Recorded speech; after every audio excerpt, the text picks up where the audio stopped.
Makan apel. Aku minum kopi. Bangun aku langsung mandi, langsung cuci muka. Di mana?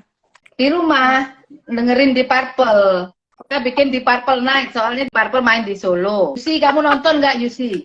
Semua selebriti sudah ngumpul di Solo. Akhirnya aku bikin di Purple Night di Condet aja. Aku bilang, abis masa lagunya tuh Smoke on the Water. Aku bilang, loh, itu kalau zamannya festival rock dulu, itu band pembuka itu lagunya Smoke on the Water. Aku bilang, mati aku. Ingat nggak kamu? Kita kecil. Lah iya. Dengerin. Mas itu. Aku bilang, mari kita bikin di Purple Night, di Condet, kita dengerin semua lagu-lagu terbaik di Purple. Kemarin jadi Kementerian Perdagangan itu kan membuka kantor di sini, namanya Indonesia Trade and Promotion. Temanku namanya Lisa Wayong, dia ikut mengelola kantor itu. Jadi jualan kopi-kopi Indonesia. Aduh, bagus-bagus ya, barang-barang itu bagus-bagus banget. Teh itu teh yang pilihan. Terus kemasannya tuh bagus sekali. Kain-kain, keramik, tenun-tenun, batik, ada talenan-talenan, barang-barang kayu. Jadi itu satu toko, semua barang impor dari Indonesia. Jadi itu center gitu, tapi jual segala macam barang Indonesia. Supaya kalau ada businessman Kanada yang mau berusaha Indonesia bisa menghubungi center itu di daerah turis di downtown kantor gede 5.000 square feet itu. Oh my god. Hidup lah ya kayak gitu ya. Aku bilang, wah ini untuk diskusi sama orang konsulat karena kan kita mau mempresentasikan Indonesia itu seperti apa. Sekarang kalau masuk konsulat pertama kali yang kamu lihat itu adalah Indomie. Aku kan bilang etalase. Maksudnya bagus karena Indomie kan udah dikenal. Sangat. Di sini itu yang paling terkenal tuh Indomie mie goreng. Ya ampun. Wow. Berarti kita menang ya. Urusan Indomie kita menang. Urusan di sekolahnya itu kan ada namanya Diversity Week. Kan keberagaman. Nah, setiap hari mereka dibagiin permen dari berbagai negara. Nah, kemarin dia dibagiin Kopiko. Wah, dia bangga sekali. Karena itu Indonesia, so aku pikir, oh pasti ada orang Indonesia di sekolahnya. Itu waktu dia pulang dia agak kecewa. Ma, ternyata yang membagikan Kopiko itu komunitas Filipina. Orang mikir Kopiko itu produksi Filipina. Kok ya, lah pembagiin itu orang Filipina itu lo ngapain, bagiin Kopiko itu. Kemarin ke Festival Sanggul Nusantara. Ada satu ibu yang mendemo Sanggul, orang Agung. Dia itu orang Denpasar, tapi kemudian kawin ke Puri Agung. Iya, Bu Agung, Ketut Agung namanya. Dia itu nyanggul tuh nggak ada sampai 5 menit udah selesai. Masuk sih.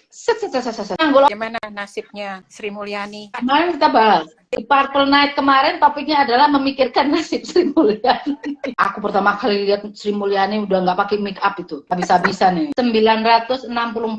Oh, sudah 900 sekarang. Itu kalau polisi mem-BAP 900 orang itu gimana caranya? Itu ya Pitono. Oh pantes Jokowi nonton di Purple. Pusing bukan cuma Jokowi, IMF, World Bank, bongkar gara-gara remaja kepru. Padahal rekonstruksi Mario ini kan bagaimana dia pukul-pukulan, nggak ada urusannya sama itu. Sama kayak Sambo, beritanya sampai ada uang sekian dolar di bunker. Padahal pengadilannya cuma menguji apakah itu tembak-menembak atau penembakan. Aku bilang sama John kan, John, ketemu lagi uangnya sekian triliun. Terus si John mikir, sebentar, itu dari pukul-pukulan anak-anak itu sampai ini gimana? I don't follow. Oh iya, oke. Jadi awalnya kan ini soal pukul-pukulan, iya. Terus kok sampai barangnya ke uang? Aku juga sampai lupa juga. Oh iya ya, gimana ya? Enggak kan gini, anak-anak itu suka pamer di medsos. Terus gini, si John bilang, wow, Indonesia pamer si Rubicon di medsos, buntutnya satu kementerian. Aku nggak ngerti juga kenapa Karlina bisa ada di rumahnya Sri Mulyani itu. Kamu sudah sempat telepon Karlina? Jadi ini kayaknya Sri Mulyaninya pusing, dia panggil lah si Alisa Wahid, Imam Prasojo, Karlina, udah ya, orang-orang yang produsennya udah canggih, barang-barangnya bagus gitu kan ya. Orang Indonesia itu rata-rata udah canggih lah ya, bikin barangnya itu nggak kalah lah sama negara lain ya. Negaranya masih zaman kolonial. Enggak, tapi Sri Mulyani kan juga bilang dia keselnya kan itu, berusaha memperbaiki tapi jeblok anak buahnya. Tapi sebenarnya kan praktek itu berlangsung udah lama berarti kan.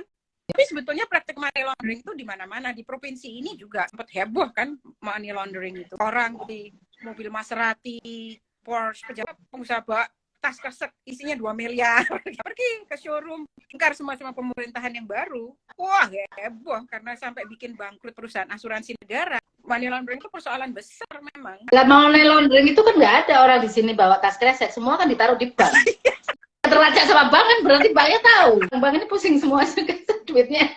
Nasabah money laundering semua. Iya, kalau di sini nggak bisa karena banknya kan diawasi kantor pajak. Nggak usah konglomerat, kita aja kan dilihat, loh kok penghasilannya naik cepet gitu, tabungannya naik cepet, langsung ditanya sama pegawai pajak di sini. Lah kalau yang punya uang banyak orang pajak yang meningkat, pasti bertanya pada dirinya sendiri. Itu persoalannya Indonesia di situ. Di sini orang pajaknya nggak punya uang banyak. Mereka tugasnya memeriksa uangnya orang lain. Dia yang meriksa siapa? Di sini kan sudah terinstitusionalisasi lewat undang-undang. Sudah dealnya itu sudah tingkat tinggi. Jadi berapa pajak untuk perusahaan, berapa pajak kekayaan, berapa kayak ini nilep-nilep. Mainnya udah di lobby. Nilepnya di undang-undang. Iya, lobbyis itu. Ya misalnya barusan kan di sini di provinsiku diberlakukan luxury tax namanya, barang mewah. Jadi rumah yang di atas $5 juta kena pajak berapa? Itu lobbyisnya kan bilang, oh jangan dong, ini dong diturunin dong, mainnya di sana. Ditetapkan sama peraturan. Ya, jadi peraturan tentang pajak itu terus berubah, tergantung lobbyis, tergantung partainya apa. Kalau partainya partai buruh, biasanya pajak kekayaannya lebih tinggi. Nanti kok partainya liberal, gimana? Gitu. Maksudnya gini, orang pajak itu cuma laskarin gitu. Iya. Ini jelas dia kena berapa, apa. Iya, jelas. Nah, kalau secara umum kan 30% ya. Kalau di sini pegawai pajak jadi konsultan pajak nggak dari boleh perusahaan. Tapi kan bisa saudaranya. Nggak boleh, itu ketat banget di sini, itu ketahuan. Punya sekolah. Bisa, itu dilacak udah kayak screening G30S itu di sini itu udah. Ke kanan berapa saudaramu, ke kiri berapa saudaramu, ke atas. Nggak usah orang pajak. Orang John itu mau ngajar, anaknya Rina Johar itu aja dia harus nulis surat ke dekan, saya kenal dengan anak ini, boleh nggak dia di kelasku? Gitu. Karena kalau sampai ketahuan, kalau dia nggak lapor bisa dianggap ini konflict of interest gitu. Nggak ada saudaranya, ayo masuk. Bukan swasta mungkin masih bisa ya, tapi kalau pemerintah nggak bisa. Nggak bisa bawa saudara. Ada cerita. Di sini bersaudara semua itu. Ya. Bersaudara terus akhirnya menikah juga sesama kantor. Nggak boleh. Kalau misalnya dia pakai jalur lamar ke pemerintah, tapi ya ikut tes aja, tapi dia kebetulan punya saudara di pemerintahan ya apa? Ya nggak apa-apa.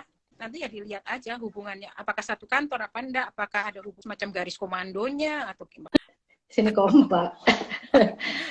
Di sini bikin nggak kanan geng-gengan ya. Ini kan geng Rafael. Ini komprominya itu di partai, di politik liberal gitu ya. Trudeau punya gengnya gitu. Tapi nggak masuk sampai birokrasi ke bawah gitu, enggak. Di sini birokrasi nggak berpartai, dia bikin geng sendiri. Enggak, di sini juga nggak berpartai. Maksudnya tuh bikin geng itu nggak resmi. Ya, aku tahu ini maksudnya, gitu. Kalau di sini yang nggak ada. Maksudnya mau bikin geng juga mereka nggak bisa bikin apa-apa.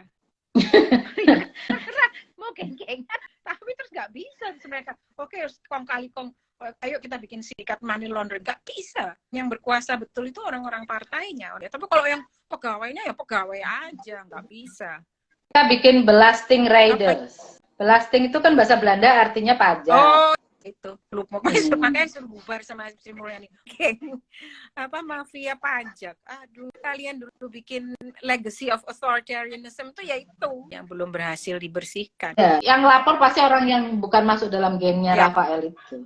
Kelihatan waktu daftar kekayaan itu kan yang begitu dirjen pajak semua yang miliaran. Begitu yang penelitian 25 juta. Yang memuji-muji netizen. Netizen sekarang lebih cerdas dari wartawan. Ngomong netizennya ya orang dalam. Ada Mas Susilo nggak pakai Bambang.